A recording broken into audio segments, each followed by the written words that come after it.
welcome to our second session of Distributed. I'm here with Brian Crofts, the CPO at Pendo.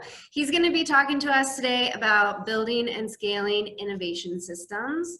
Great, thanks. Well, it's great to be here in my own offices and connected with all of you. So today I'm going to talk about, as Barbara mentioned, innovation systems. And it's actually something that's been on my mind quite a bit, but it's the first time I've presented about it. So in addition to your questions later on, I would love to get some feedback and see if it's something that is on your mind and if it resonates with you. But first, before we kind of get into some of the content, I wanted to show this. So this is just there's probably more than just myself that are lovers of football, both college and pro. And one of the things, the reason why I want to show this video just to start is there's something that happens that's really beautiful in football, where you have a quarterback, and in this case, a quarterback who begins to throw the ball before the receiver is even looking. And the reason why that works is because they've built a system, they've practiced it, they've worked on it. And more than anything, there is a big layer of trust. And so again, in this case, you see the quarterback throw it, touchdown before the guy even looks, and it's over. Now, of course, when something like that happens, it looks something like this. This is what is this? This is OBJ celebrating. And rightfully so, because once you get to that level of trust between a quarterback and receiver where they can throw the ball and know that even if you're not looking at it, the ball will be right there ready for you to catch. And I bring this up because I think this is also very true with respect to product teams and the engagement that product teams and the relationship that product teams have with the rest of the business. And so hopefully that made sense. But one of the things I wanted to do to start off in terms of content is to talk about a quote that Marty Kagan in one of his writings, and I really do recommend, if you haven't read some of his papers or his books, I think they're really insightful, and they're, just the brass tacks of good product management. But I'm going to read this quote, probably be the only slide that I'll read verbatim, but I think it's really important. And one of the things he talks about is kind of the difference between good product teams and great empowered product teams. And this is what he says. He says, in most companies, technology teams exist to serve the business. And he says, that is often literally the phrase that you'll hear. But even if they aren't explicit about it, the different parts of the business end up driving what is actually built by the technology team. So in other words, we're talking about businesses driving the technology teams, telling the technology teams what they should build, etc. And then he says, however, in contrast, in strong product organizations, it's very different. The teams exist with this purpose. They exist to serve customers in a way that meets the needs of the business. And so it's a very, very different dynamic. And I would say that my point of view here is that empowered product teams, which I think all of us aspire to be, are really trusted product teams. And what that means is, it means that the business, the sales team, the executive team, the marketing team, that fundamentally they believe that the product team is serving our customers in a way that's impacting business outcomes in a very positive way. And so really it's talking about an elevated place that the product team can play. And that's something, as I mentioned, something that's on my mind, something that as I build and scale my team here at Pendo, but also the other product teams that I've scaled that are even bigger than the one I'm at right now, that this is so key, and it's something that's very achievable. Now, where I want to go from here is I want to talk about how, or at least one of the ways that you as a product leader or a part of a product team can start to build that trust within the broader organization. And the way it's done, and this is part of my team and just kind of highlighting that this is the way we think about it, right? That it's serving customers in a way to meet the business needs. But one way to do this, or a big important step, is creating what I call or refer to as an innovation system.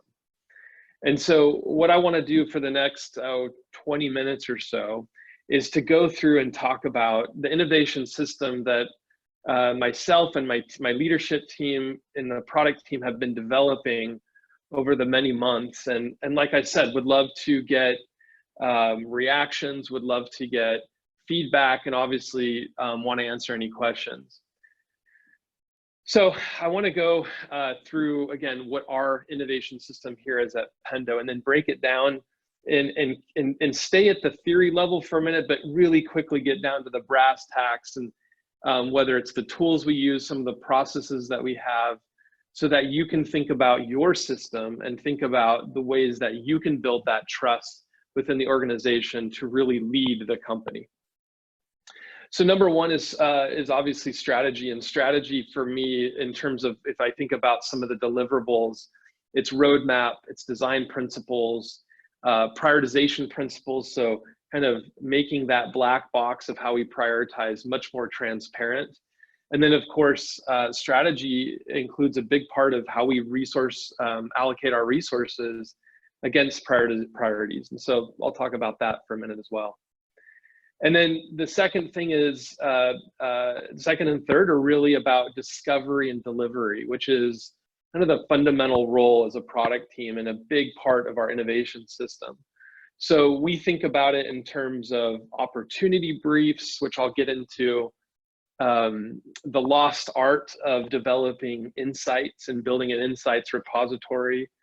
And then I want to talk about low fidelity design. And this is kind of an interesting topic because the tools have gotten so advanced that it's almost difficult, or it's almost more work to create something lower fidelity than what we can do quickly in Figma or in Vision.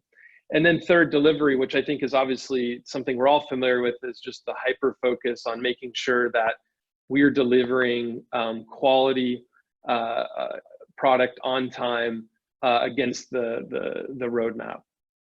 And then something that is, I think, is definitely in vogue. It's not necessarily new.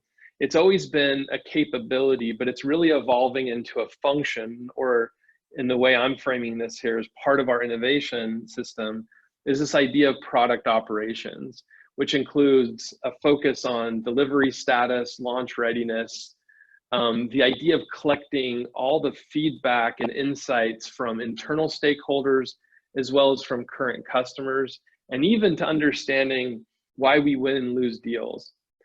And then last but not least is having a comprehensive design system within this innovation system that really hits on the overlap between the brand content, and of course having libraries that help keep consistent the components and patterns across your product. All again, part of innovation system that honestly scales really well. But again, going back to the first part, really helps build that trust between the product team and the organization in terms of being able to get business outcomes. And I think that really is kind of a chapter, the next chapter with product and becoming part of a modern product team, is that a modern product team talks just as much about business outcomes as they do about the features that they're delivering. And that's a clear distinction. We're not just here to build features that the business thinks we need. We build features and functionality that help drive retention, acquisition, and better satisfaction scores, NPS, word of mouth, etc. So we're in a really important role that needs to be talked about more and more. So if I keep going down this innovation system, you see that not only do we have clear deliverables with each part of this innovation system, but we also have what I call operating mechanisms that really, that help facilitate these types of things. So, you know, if I'm in discovery, obviously design thinking is a big part of it. Rapid experimentation and weekly product reviews are very helpful. If I think about at the strategy level, we here at Pendo have something called portfolio reviews. So we're not just talking about product lines, we're talking about the portfolio of products and how do we prioritize and manage, invest in those. And of course, things like roadmaps are very important part of the strategy.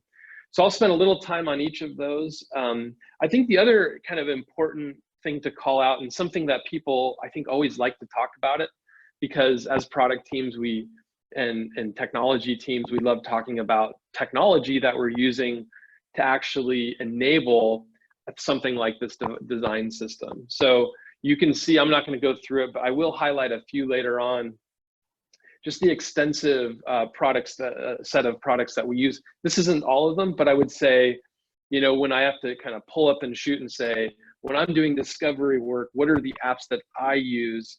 And these are, in this case, these are the 6 or so apps that I use.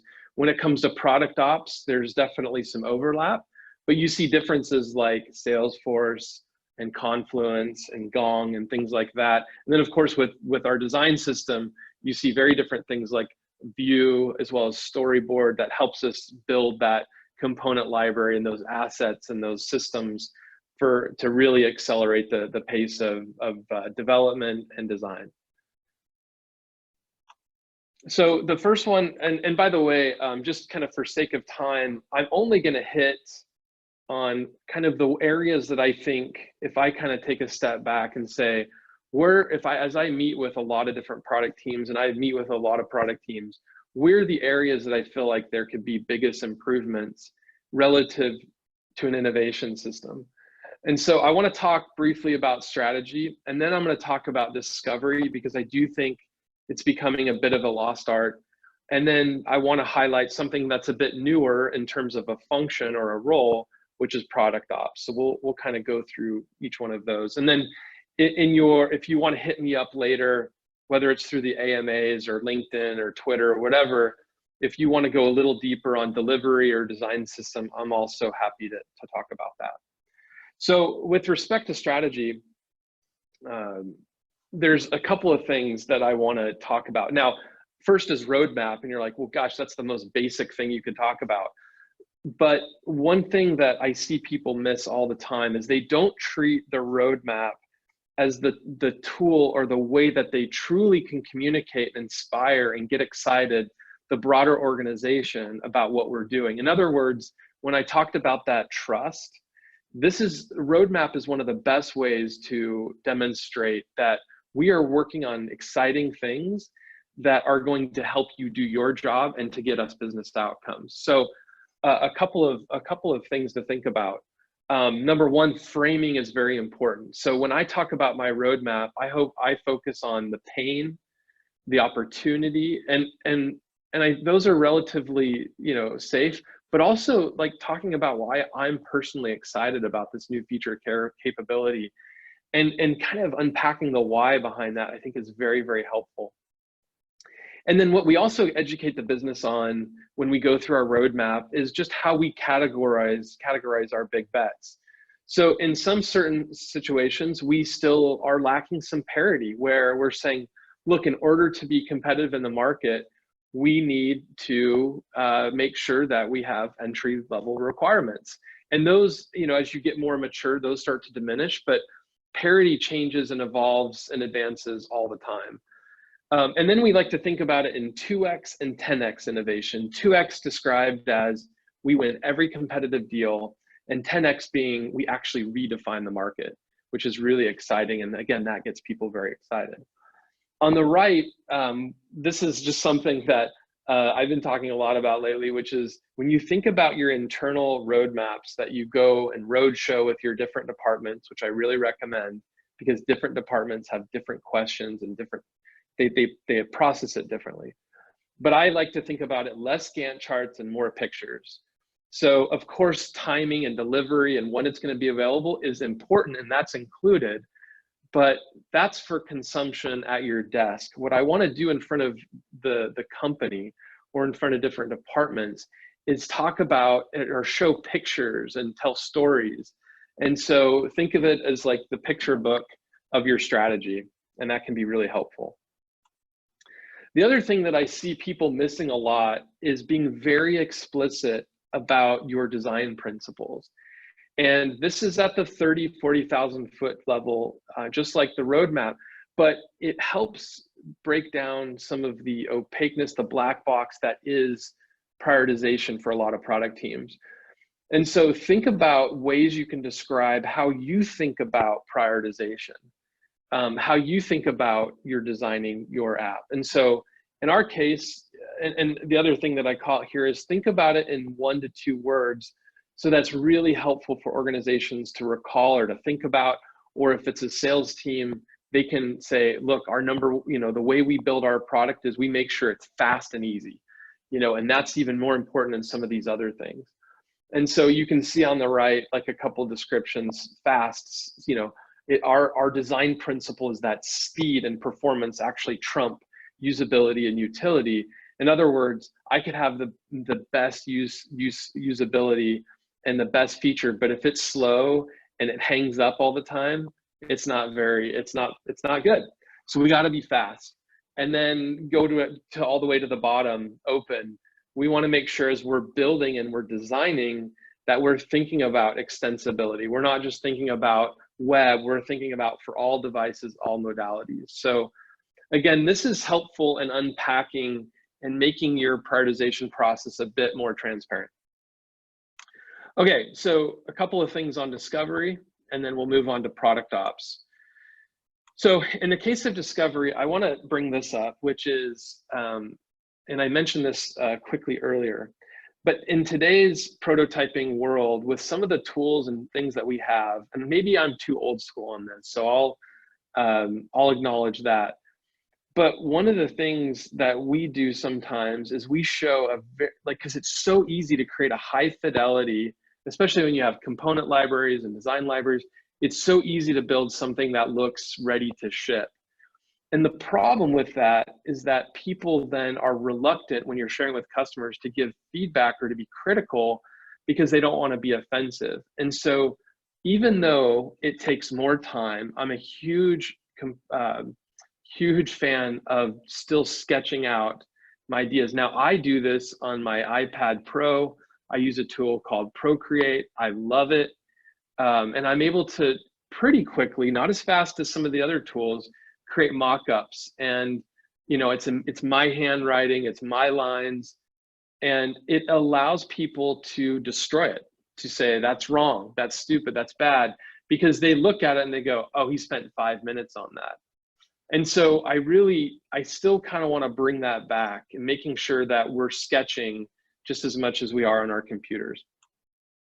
The second thing, so when we go do discovery work, and again, thinking about the many product teams that I engage, there's a lot of teams that go out and they observe customers and they do interviews. But they skip one of the most important steps when it comes to distilling and building insights, which is they don't do the team debrief. So in this case, we actually use Miro because we have mostly a team that's on site, but we are distributed across a couple different countries. And so when we brainstorm, we want to use an online tool that allows us to have these debriefs in many locations. And so to keep it really simple, and there's many ways to do debriefs, whether it's empathy mapping, whether it's brainstorming. The thing that I love to do, because it's really easy, I like to start by asking these 2 questions, which is what surprised you? And then what pain did you observe? And what I have found is that as we unpack these, insights start flowing. And it's really interesting when others say, I saw that too, but I also saw this. And you start to build off each other. And again, that's when some of the richest insights can be developed. And then last, in Notion, and it's a tool I love because it's highly collaborative. It's very easy to throw in images, quotes of many different objects. And again, very searchable, all of that. I love it. The thing that we do with that is we create opportunity briefs where we have a series of, call it questions or sections, whether it's what are your goals, what's the observed pain, what are the insights, possible solutions. You see even here, you get into sketches of possible solutions. So I love it when product managers sketch out the possible solutions or design them, because that next step of you start to kind of build empathy for, wow, there's some really serious design challenges that we're going to have to work through. And last but not least, thinking about analogs or the competitive intelligence that you might have or may need to acquire to kind of bring all those different inputs in. And so this isn't in Jira, the problem with Jira and some of these others, it just gets so buried. And so I like to pull it out, make sure it's very accessible, and then it's this robust document where really kind of starts to articulate the vision of an opportunity that we see based on qual and quant and time with the customer. And it becomes a very powerful document so that we're not just building features, that we really are grounded in solving difficult problems. And if we do that well, going back to my earlier point, you will build confidence in the business because those features and functionality will lead to more sales, higher retention, better brand. So all very important. Okay, I've got about 8 minutes. So I want to spend this last section talking about product ops, which again, I think is, I think it's always existed. I think when I break it down to the skill sets and some of the things that it involves, like launch readiness and getting internal stakeholder feedback as well as customer feedback or feature requests, this can take so much time. And when I look at my team, I want to make sure that my product managers and designers have maximum time doing discovery and delivery. And what enables them to focus on that is this role of product ops. And it doesn't necessarily mean that you and your company or your team need to create this team. Maybe you're only a 2-person team, but the reality is you still have to do some of this stuff. And so it's a matter of scale. But when we do think about scaling these innovation systems, at least in my experience, having this team or this group of people help us and help the PMs and designers becomes super valuable. And it also helps build the trust in the organization that they're being heard, that their inputs are being prioritized, and that there's a closed loop system within the company as well. Now, one of the other premises behind product ops is if it's important, which all of this is, launch readiness, understanding why we're winning and losing. If it's important, you should make it somebody's job, is kind of the way that I look at it. But again, if you're a 2-person team, make it part of your job. And then as you scale, you'll have capacity to be able to take this role on. Now, for us at Pendo, it's relatively new. It's a 3-person team today. And somebody asked me the other day, what triggered it? And to be very kind of candid and open and transparent with you all, it was after a really bad launch. We spent so much time creating what I think is a great a part of our app and a big part of our product. And we had a messy launch, not a messy product, a messy launch. And I said, that was the last time I will ever launch something that's not organized, where the teams are enabled and trained, ready to sell this and teach and coach it and present it. And so that's really what triggered it for us. And since then, it's been much smoother, and we've been building a lot of trust in the system. Okay, so product ops. So I'm gonna start with a tool because we're big fans of Airtable here. And the reason why, at least the reason why I love it so much, is because it's like a spreadsheet in that I can have the team, and this is what product ops kind of runs, but I can make sure that my product teams are updating, whether it's status, whether it's new insights, whether it's talking with customers, whatever it is, they put it in here. And from this, I can create really cool, using what they call blocks.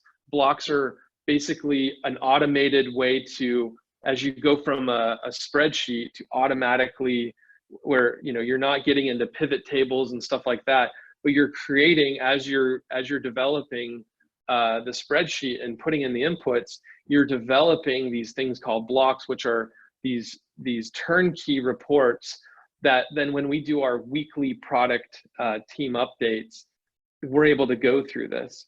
And the things that we hit on, well, actually, this doesn't cover it, but we talk about what's recently launched. We talk about the priorities.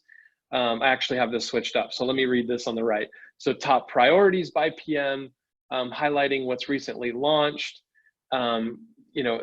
talking about what's in delivery and discovery. So that's all that we do in this weekly update.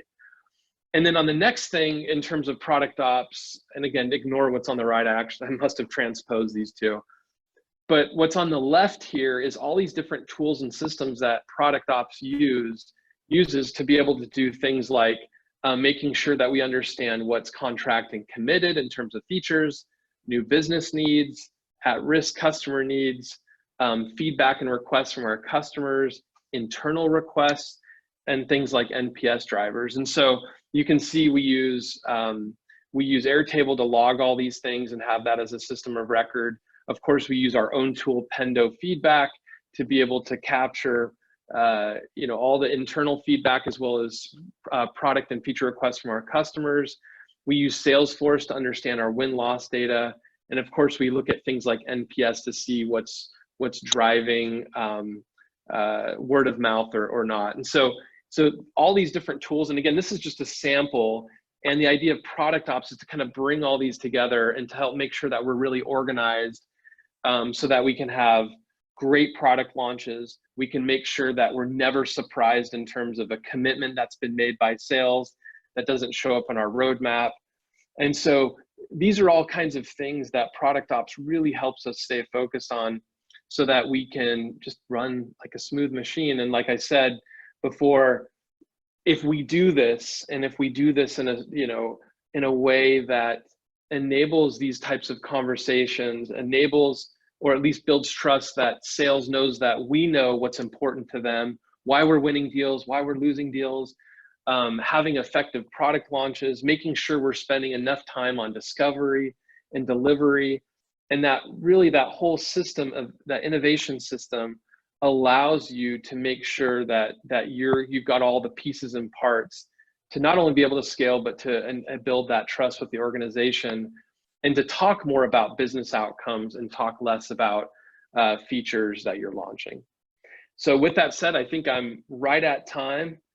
So thank you. Good luck to each of you as you think about, if anything, you could think about, like in that first video, a quarterback throwing a ball, having that trust that's going to be delivered right there in the end zone. In the case of businesses, that you're trusted by the rest of your counterparts in a way that they know you're focused on solving for the customer that drive business outcomes. So good luck with that. Good luck with scaling your team and your innovation system.